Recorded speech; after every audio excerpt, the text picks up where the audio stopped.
I think he slammed into the jet dryer.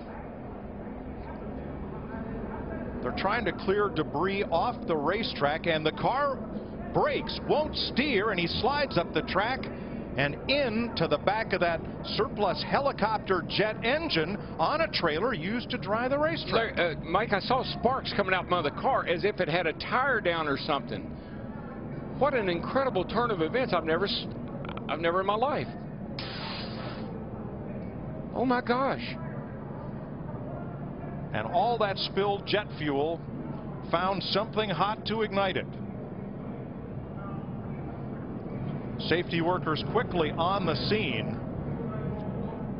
And this is a bizarre twist to this Daytona 500. Down in turn number 3.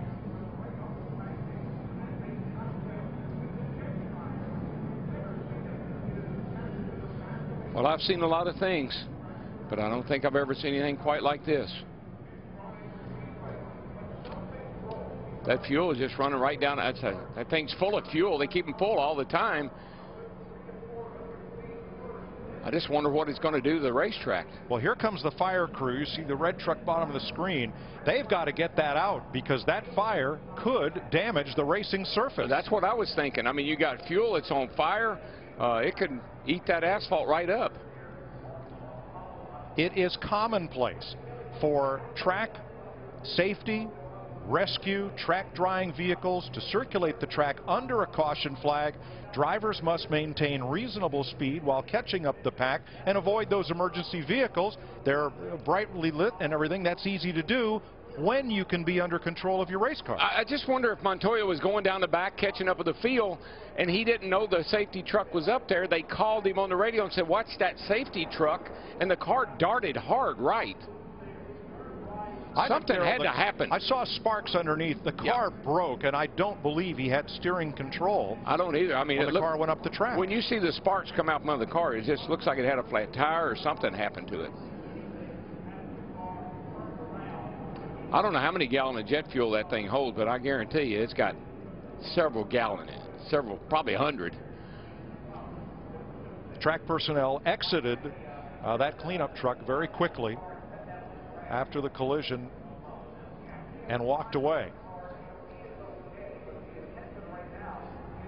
That's got to be eating the track up. I just wonder what it's going to do to it, Larry.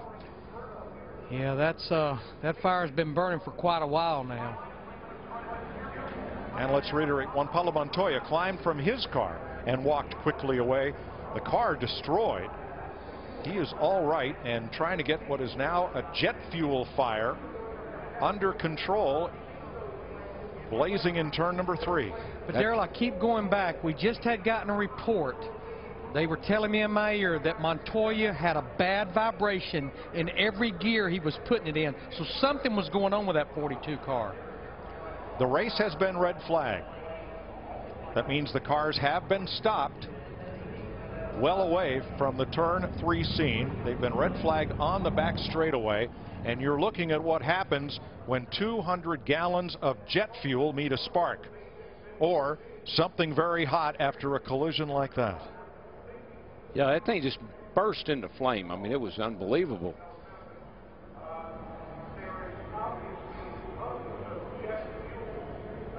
Still trying to get it under control. And you know, I would say maybe they could drive it down off the track, but if you look, the driver's door is caved in. I don't think you can even get in the vehicle if you were brave enough to try it. Now, we've just had pit stops. Everyone from 5th place on back has stopped. Dave Blaney did not pit under this caution, along with Landon Castle, Tony Raines, and David Gilliland.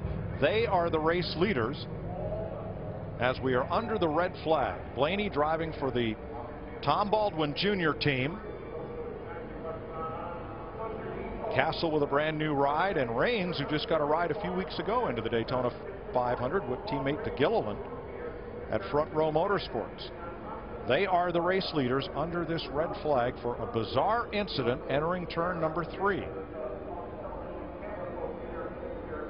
When Indy 500 and Monaco Grand Prix winner Juan Pablo Montoya went down the back straightaway, something on the car broke from the sparks underneath. lost control of the steering and slid up into the trailer that held that jet helicopter engine, which was blowing debris off the racetrack while we were under caution. You know, as far as the drivers that pitted, Matt Kenseth in the 17, who had been leading, he won the battle off pit road. I mean, that car is destroyed. Look at Montoya's car. More fire trucks going to the scene. Now that's the front of the race car. It hit the trailer, which went up in the air, and the race car pretty much submarined underneath it. It's the most bizarre thing I've ever seen. Watch Montoya's car on this replay as we try to discern what may have broken. We're under caution. Here he comes back here. You can see him coming. Jet dryer's up high. He sees the safety truck flashing its lights. Sparks fly, and around he goes.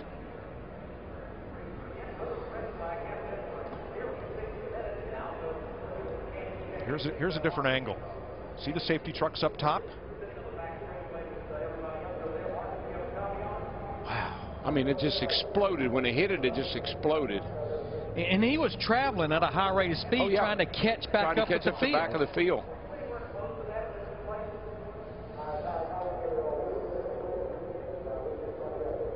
Montoya climbs away, and the driver of the safety truck was helped from his vehicle, walked down the banking and away. We have some audio from Juan Pablo Montoya. Yeah, something massively broken. Yes, with the transmission or something. But if I try to accelerate, it just starts vibrating out of control every gear. Look at the rear of the car. Hey, we just broke and hit the safety truck. You all right? You all right? Guy's trying to get out of the car. He might be on fire. He's out of the car.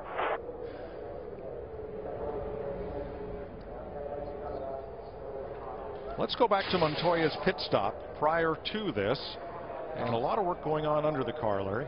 Yeah, evidently, you know, he was talking about maybe the vibration and everything.